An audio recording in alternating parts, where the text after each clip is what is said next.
les modèles d'effet, ça offre vraiment une réponse intéressante pour permettre de sélectionner les bons répondeurs dans des modèles in silico a priori qui pourraient intégrer les patients, les bons répondeurs dans des essais cliniques, diminuer la taille des essais cliniques et nous permettre d'utiliser les efforts, que ce soit en ressources humaines, le coût financier et bien sûr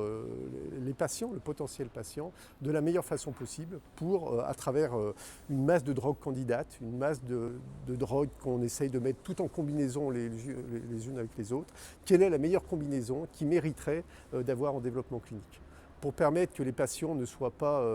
alloués, si vous voulez, dans des essais cliniques qui finalement n'aboutissent à rien, mais au contraire, a priori, d'avoir une bonne idée que tel patient, dans telle situation, avec telle combinaison de drogue, pourrait être en bon répondeur et donc en bon candidat à l'essai clinique. Et donc c'est une façon, je trouve ça un aspect éthique qui est très important, au-delà de l'aspect